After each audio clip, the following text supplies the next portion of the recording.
Even back in its pulpy beginnings, Dinosaurs vs. Marsbots' gimmick was character. How real people would react to being confronted by an unreal situation. So while the concept is steeped in popcorn camp, the stories themselves aren't about the aliens or the dinosaurs. They're about the humans. Readers might be entertained by an alien or a dinosaur, but they're not going to emotionally relate to one. What they can relate to is having a job they feel morally or ethically conflicted about, or feeling haunted by something in their past, or being put in an impossible situation. I always felt, if I can walk that tightrope successfully, D vs. M, like the best sci-fi, can tell stories with ideas and meaning, and maybe even a surprising amount of heart, all in the midst of its crazy fun setting.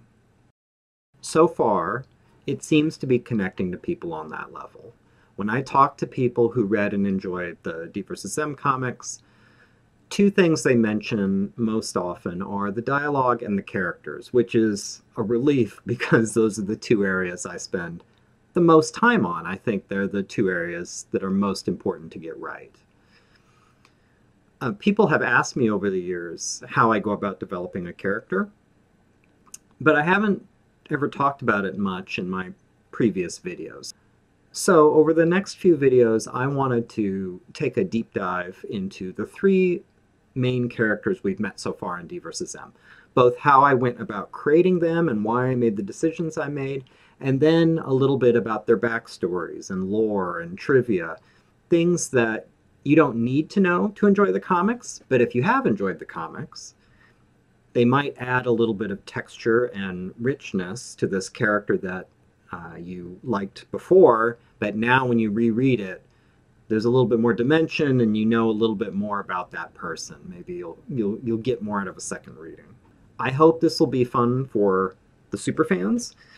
I also hope it will be useful or interesting to fellow creators or aspiring creators. But if you are one of those, a creator or an aspiring creator, I have a little disclaimer.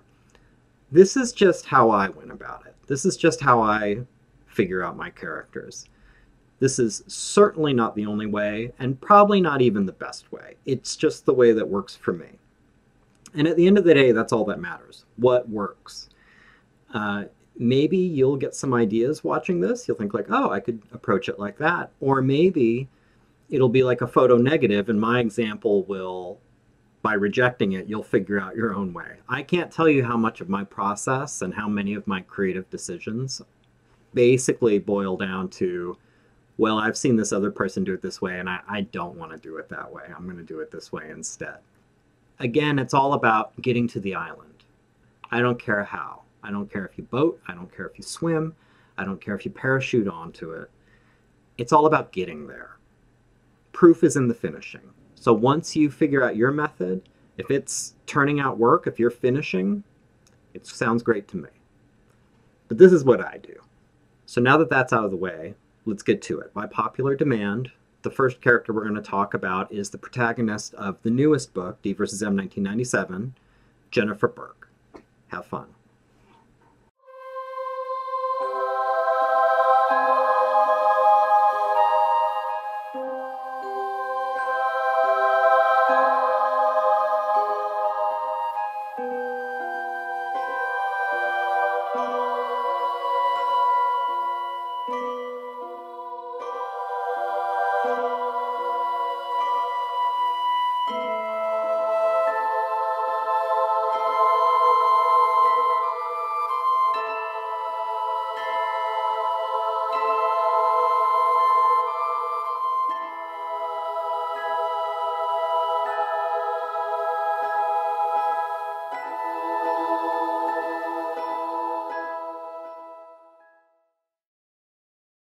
D vs. M is an anthology series presented mostly out of order. The first book I put out is the first one in the timeline, and the last one I'm going to do will be the last in the timeline, but everything in between isn't chronological. The release order is mostly based on which stories I think flow best from one to the other. The first story, 1975, is through the eyes of the people behind the curtain, the proverbial men in black. Looking at the stories I had outlined, to me it made sense to follow up 1975 with 1997, because it was a story about the opposite vantage of the men in black. It was about a civilian eyewitness who has no idea what's going on. Another thing that made it interesting to me was the way it recast the role of the men in black. In 1975, the men in black are essentially the heroes. They more or less save the day. It doesn't go great, but they're our protagonists and they're the people we're rooting for. 97 recasts them a little bit and shows them from the perspective of an innocent bystander, which is closer perhaps to making them villains. The original synopsis for 1997 was very bare. There was no script to speak of, and it was just an idea. But its origin was in the Dinosaurs vs. Marsbots activity and coloring book, released way back in 2013. In it, there's a visual puzzle.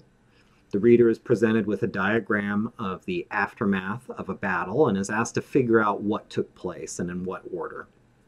And by looking at the drawing and using a little deductive reasoning, you could reconstruct the sequence of events. But there is one little detail in the diagram that's never addressed. There are the boot prints of an eyewitness who just happened to be in the wrong place at the right time. My earliest idea for 1997 was, I want to write that guy's story. I want to write a story about the guy who was just out walking around and stumbled across the Dinosaur-Martian War. That sounded interesting to me. And from the beginning, I imagined it would be very black box theater. I imagined it would be mostly set in a room. There'd be two people. There would be a man in black and this eyewitness who had been detained. And the man in black would be pressuring him to not only recant his story, but trying to leverage this guy's history as an alcoholic to discredit him so he wasn't going to be a problem even if he decided to tell the story later, that he would just be seen as a kook or a drunk. The eyewitness would not play ball, and it would result in a stalemate and an ambiguous ending. And that's all I had for 97. That was my idea.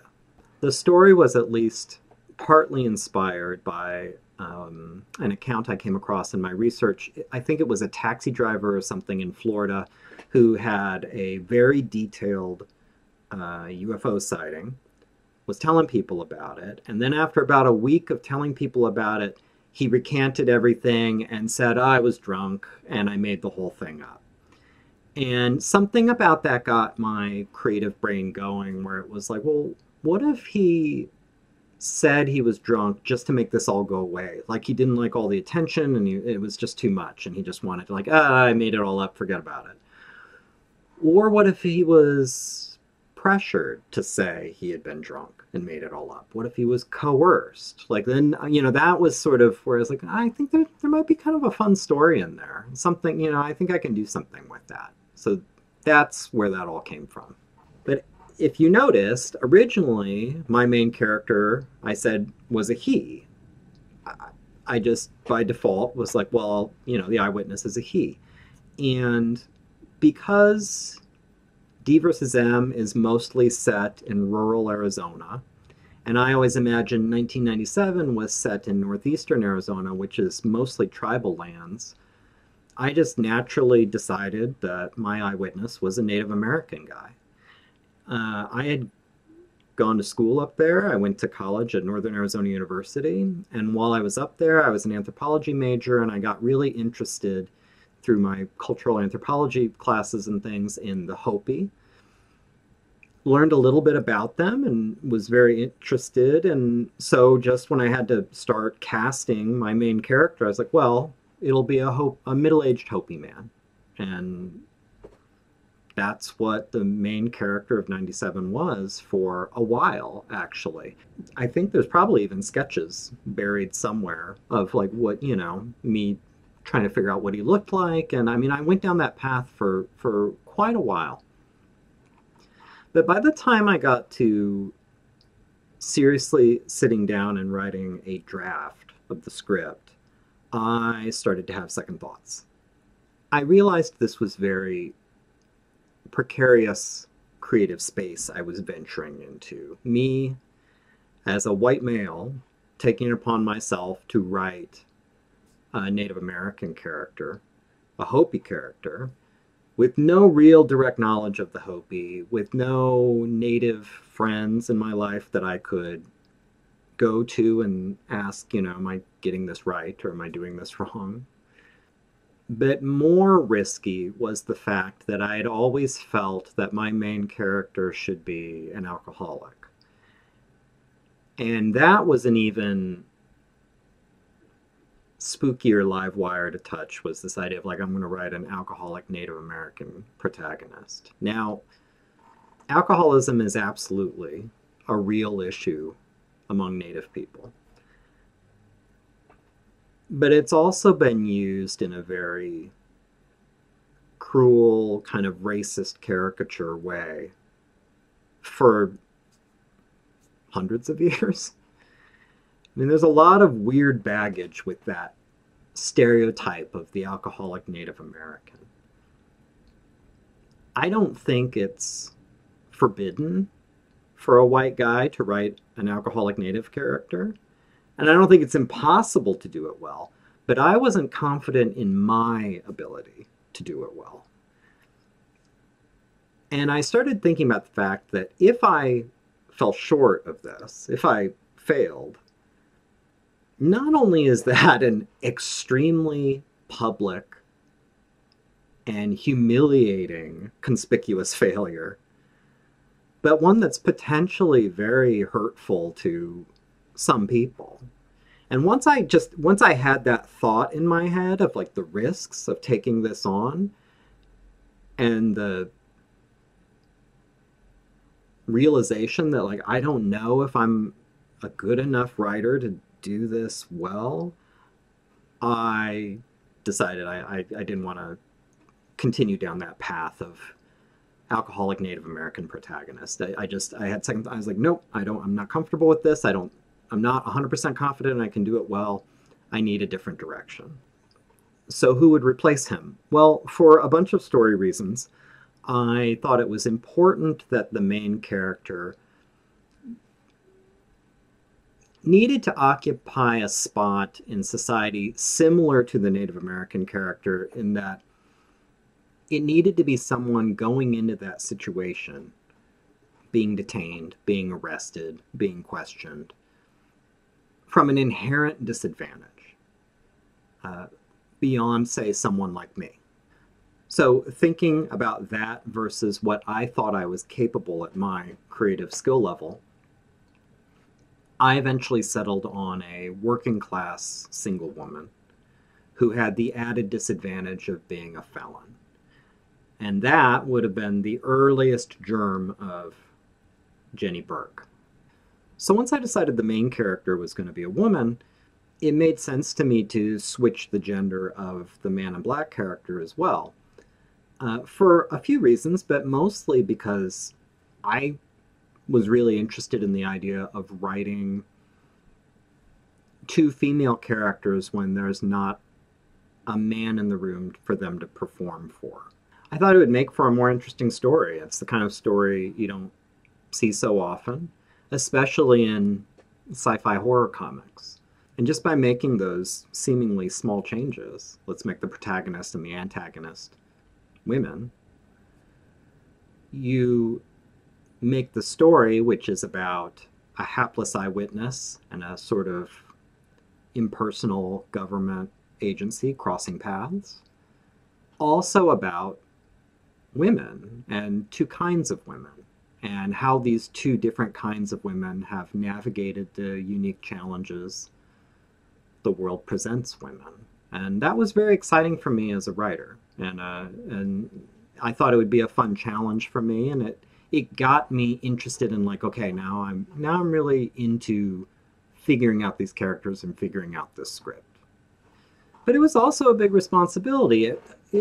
I wasn't as intimidated by it as I was the idea of a Native American character, but a lot of the risks associated with that old idea were still present writing a woman, just not as large and, in my feeling, not as dangerous.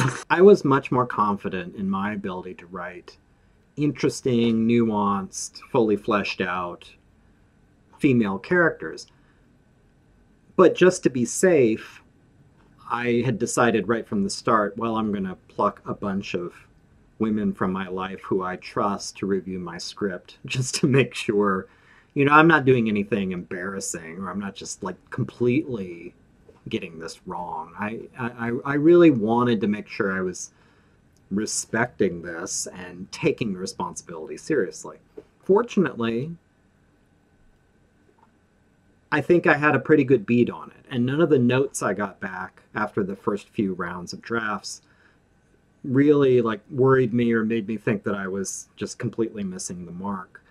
But there was one funny anecdote I wanted to share about a particular line in the script that gave a couple of my female readers, trouble. In 97, when Jenny sees the Styracosaur, which is very dark red, like a what I would probably say is like a Merlot color or something like that, Jenny describes it as dark red, like that real dark period blood. And I had a few people who read the draft come back and say that they sort of stumbled with that line. They weren't saying that it bothered them. They weren't saying that I should take it out, but I could tell they were uncomfortable with it, and they were questioning whether a woman would actually say that. But I left it in, and I'll tell you why. I know for a fact a woman would say that, because my mom said that to me when I was like 15 years old in high school. I don't remember what she was describing, something dark red, I guess. But she described it as, it looked like that really dark period blood. And of course, that made an impression on me because I was 15 and I had absolutely no period blood experience. And I certainly didn't know that apparently there are different kinds of period blood. Like it sort of was a minor mind-blowing thing when you're 15 to have your mom say that. I mean, that was my mom. So I know for a fact a woman would say that. I felt very strongly that Jenny was the type of woman who would say that. And I also knew that even if there was a doubt about whether Jenny would actually say that, for sure she would say that in a room with another woman, with no men around. So it stayed in. And I'm glad I left it in. I'm glad I didn't have second thoughts or get spooked or feel like, I'm going to pull it out just because I'm a little anxious about it. Because since the comic has been out, I've actually had a lot of women tell me that it's one of their favorite lines just because it has a quality to it. The main reason I'm telling you this story, other than just for behind-the-scenes trivia, is because I think there's an important point in there. Jenny isn't meant to represent all women, or all addicts, or all felons, or all anybody. Jenny is meant to represent Jennifer Burke, an individual, a specific woman, a specific felon, a specific addict. So I realized early on when I was writing out of my comfort zone, writing something out of writing a straight man, that I needed to reject any kind of pressure, internal or external, to make any of my characters carry that burden of just representing, being the avatar for an entire group. I mean, it would be unfair for a human being, and it's also unfair for a fictional character. Jenny just had to be Jenny. She didn't have to be anything more than that. She had to just seem like a real person.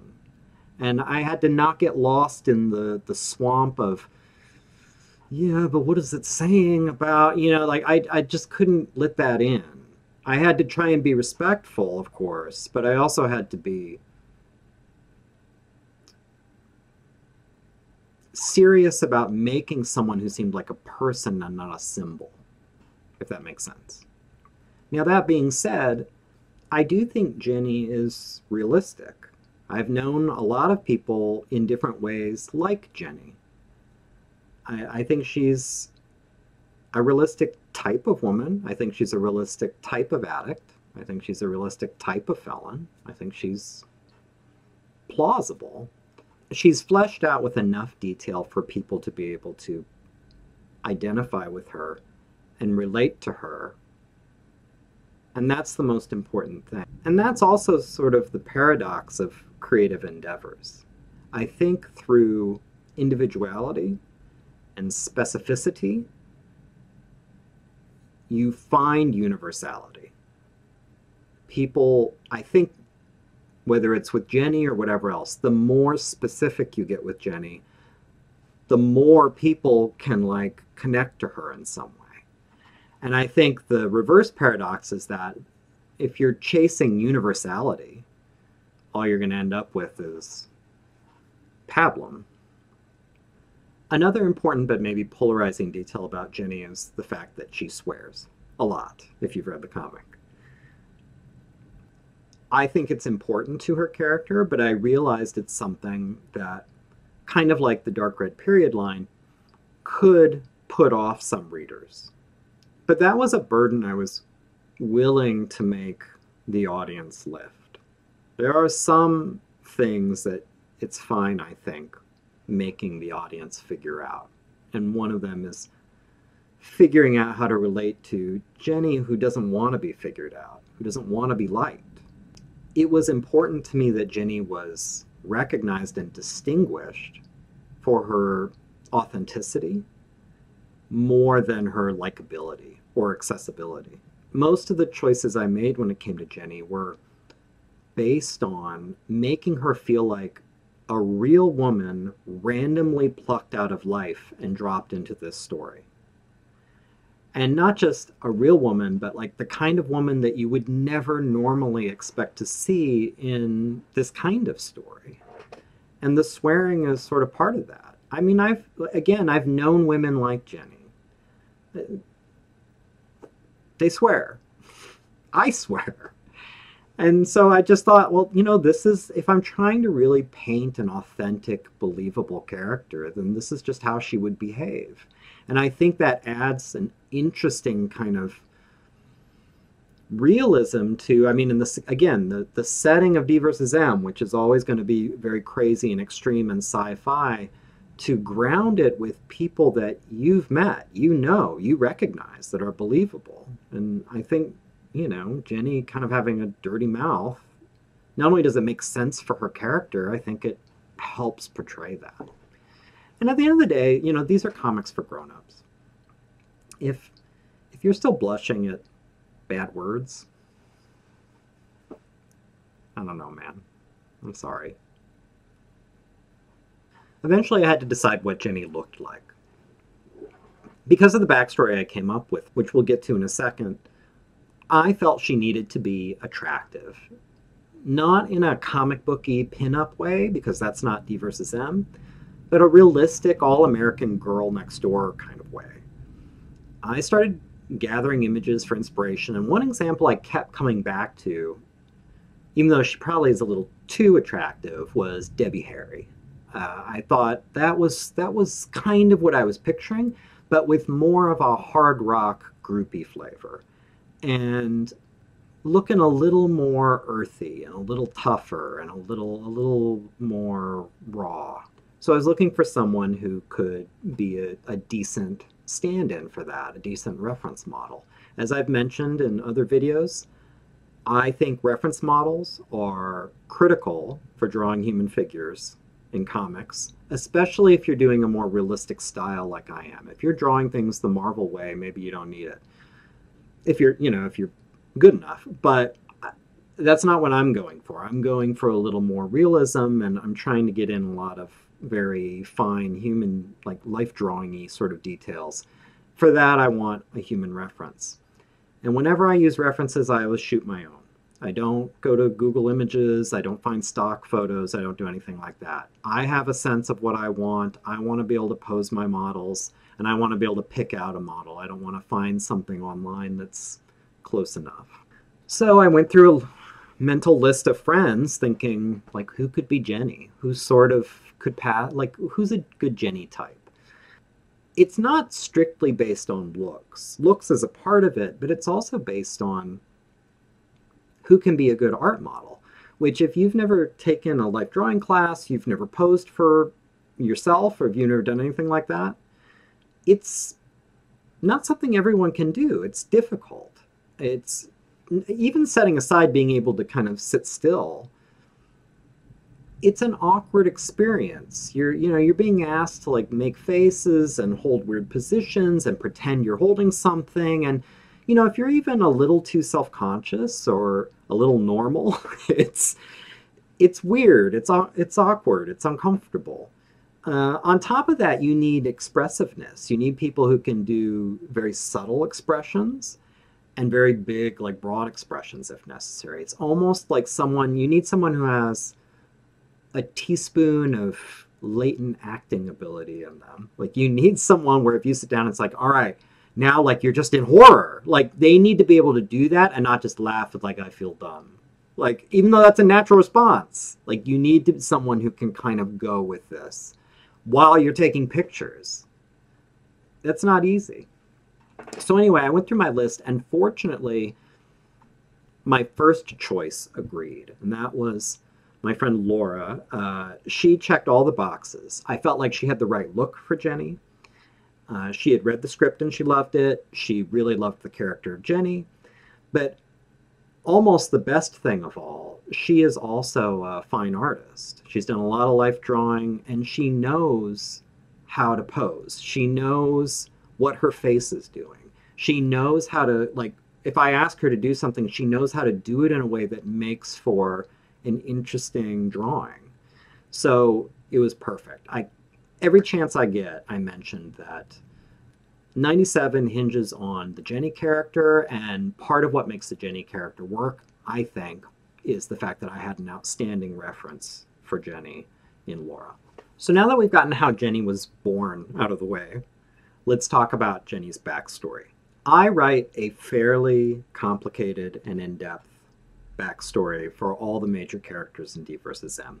But none was as long or as complicated as Jenny's, just because the story really is Jenny. Like, if you've read 97, you see Jenny, it's the most important element in this story, and therefore you have to get her right. If Jenny doesn't work, 97 doesn't work. The backstories I come up with are almost never directly referenced in the comics. They're just in my head, and they help me understand my characters, what they're like, how they think, how they would probably respond to a given situation. They're like skeletons in that you never see them, but if you didn't have one, you would just sort of look like a pile of goo.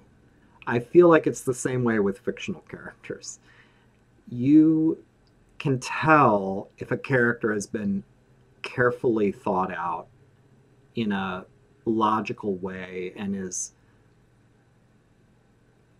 plausible, if they make sense, if they seem real. Even if you're not getting into all those details you wrote in a notebook somewhere, I think something about that just shows through. So here's the basic backstory I came up with for Jenny Burke. Jenny was born January 5th, 1964. So to save you the math, she's 33 years old at the time we meet her in 1997. But this is a high mileage 33. She's seen a lot and done a lot at this point. She has a younger sister who has 2 children, Jenny's niece and nephew. Jenny's never been married. Jenny has no kids. She's never been interested in either. But she cares a lot about her niece and nephew, and they're very important to her. Jenny's mom is MIA. I never really decided what happened to Jenny's mom other than she's gone. It was either maybe Jenny's mom was a lot like Jenny and bailed early on, or maybe she died. But in either case, it would have been at just the right age to do maximum damage to Jenny. So I'm thinking about 8 or 9 years old. I think Jenny's father was a basically good man who tried to rise to the occasion of raising 2 little girls on his own, but often fell short. I don't think he made very much money, and I think he wasn't exactly Father of the Year himself, and as a result, the girls were mostly left to their own devices, and it made them very vulnerable to going astray. I think as a little girl, Jenny was bright and funny and a little bit of a handful. But I think as she went into adolescence, that turned into being difficult. I think the situation with her mom gave her a lot of unresolved anger and a sort of instinctive distrust for other women, which only got worse once she hit puberty. I think she found it easier to deal with men, and men found her sort of fun. She was kind of a guy's girl. I think she felt other women judged her because she drank and she partied and she was fun and all the guys liked her and she was attractive, which made her like women even less than she already did because she just felt, or at least perceived, their judgment. And so I think she had mostly male friends. I don't think Jenny particularly likes women. I think where things really went off the rails for her was probably in high school. I think she started partying more. I think she discovered the one thing, maybe the only thing she's ever unequivocally loved, which was rock music and like concerts. But the whole scene around it was no good for her. And so while she kind of became a rocker girl, I think AC/DC was her band. I think if you couldn't talk about music, she lost interest very quickly. But I think the guys that she was doing this with, there were a lot of drugs, there was a lot of shenanigans, whatever you want to call it, and it just kind of started moving her in a very scary direction. I think she eventually dropped out of high school, she started waiting tables somewhere, and her whole life was basically around planning the next road trip to Phoenix or Los Angeles or Albuquerque or something for the next big concert. And the years just started kind of slipping by. Somewhere along the way, some guys, started introducing her to weed and to coke. But I think where it started to really get serious was she got into pills. And that's where she started running into trouble with the law. I think she was passing off phony prescriptions to get pain meds. I think once in a while she was doing a little bit of petty theft. I think once in a while she was getting picked up for that. Sometimes she was having to go to jail for a couple nights. Sometimes she was having to meet a parole officer. I think it was just starting to get a little messy.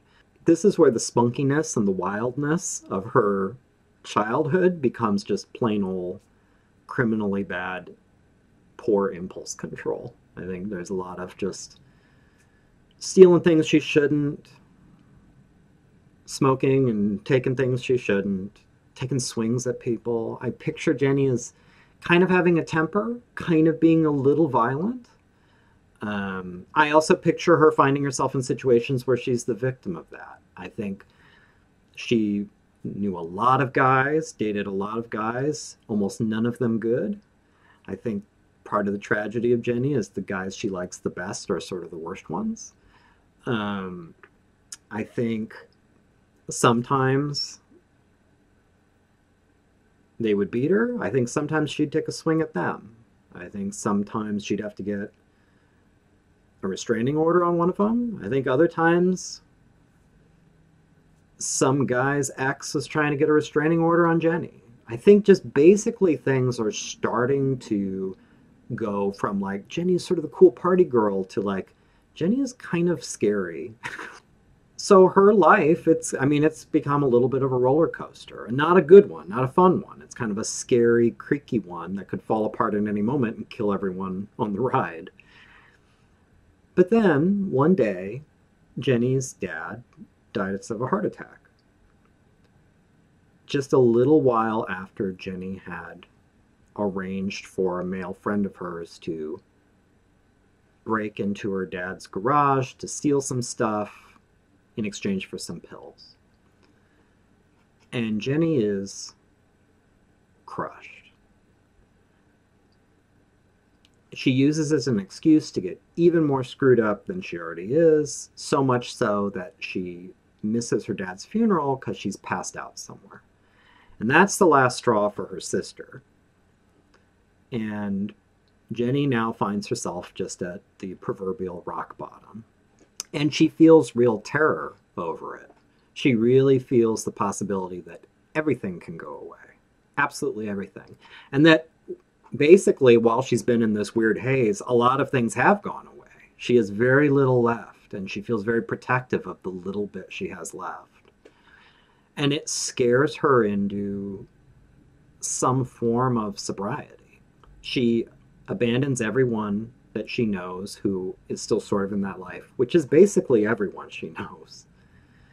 And while she didn't have a lot of women in her life before, because like I said, I don't think she likes women, I don't think she trusts women, I think by this point she doesn't even particularly care for men.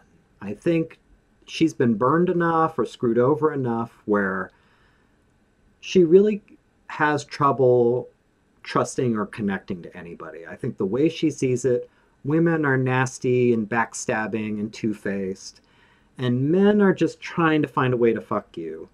And she's sort of over both. She's done.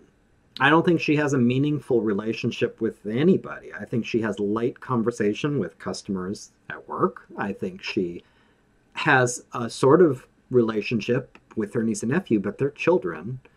I think she mostly just sits in her trailer and listens to music and smokes too much and takes her pictures and does some driving in her beat-up car.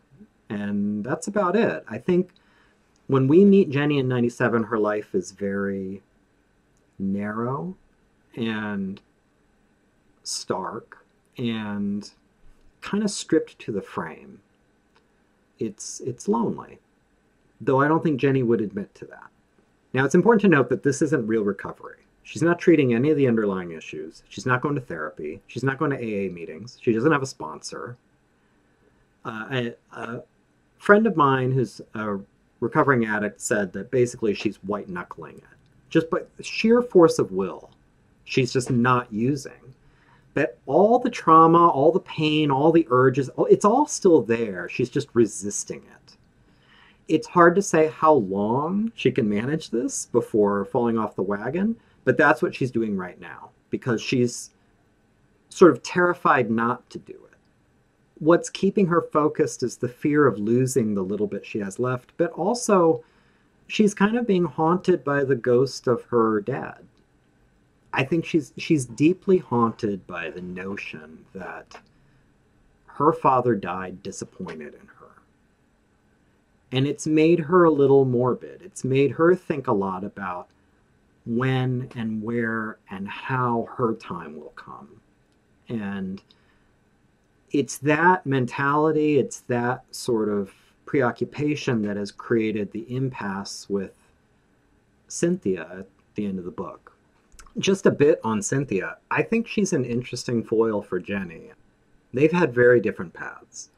Cynthia's path led her to trying to serve some greater good or agenda, and therefore she's less concerned with the individual, whereas Jenny sees no universal or broad concerns, and instead has become a zealot for prioritizing not just the few people that remain in her life, but her own idea of integrity. I think when Jenny was waiting for Cynthia to arrive, she was preoccupied with liberation, getting out, getting away, getting free. But once she saw the reality of her situation and that that wasn't going to happen, getting out was not going to happen, she realized all she had left was redemption. And that will be a very difficult, if not impossible, obstacle for Cynthia and the other men and women in black to overcome. So, of the 10 million ways Jenny could be, why did I decide on these particular ways? Some of it I have no rational explanation for. Some of it just comes out of the ether and it just feels right, and I don't know why I pick it. But when it comes to the actual intellectual part of it, I think there are two main things I'm trying to keep in mind when I'm designing a character. One is consistency. Does this character make sense? All the parts I'm deciding, all the choices I'm making, do they all fit together? Does this seem like a real person that could exist somewhere? Real people can be contradictory, but I mean, is this something that just doesn't make sense? Am I doing anything here that just no one's going to believe? Does it all sound something like somebody that you know, or someone that you've met, or someone that you've heard about? Can you buy this person as a person? The other thing is functionality. Do they fit into the story you want to tell? Do they play well with the other characters you've designed? Are they advancing the plot in a way that seems organic and that makes sense? Are they behaving the way you'd expect them to behave? And when they behave the way you expect them to behave, is that helping your story or hurting your story? The ending of 1997, and Jenny's end, is hard for some readers. Some readers have said it's a gut punch. And that's understandable. And it's also intentional. I'm trying to stir you up. I'm trying to force you to chew on it. Just like I'm forcing you to get to know Jenny. I'm forcing you to confront the dilemma that she has and the ambiguous nature of the ending. But I do see her as heroic. And in her no-win situation, forcing not just her captors, but also the reader to do some grappling and soul-searching is a kind of victory.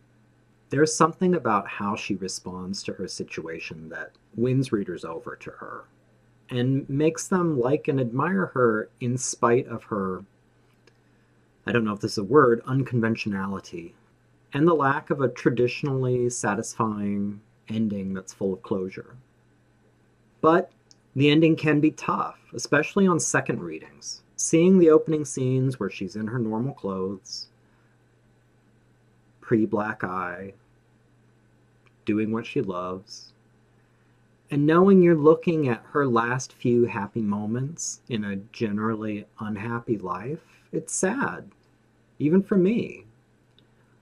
But I think Jenny would be the first one to tell you none of us is guaranteed a happy ending. But if you're lucky, you can at least decide how to take it when it comes.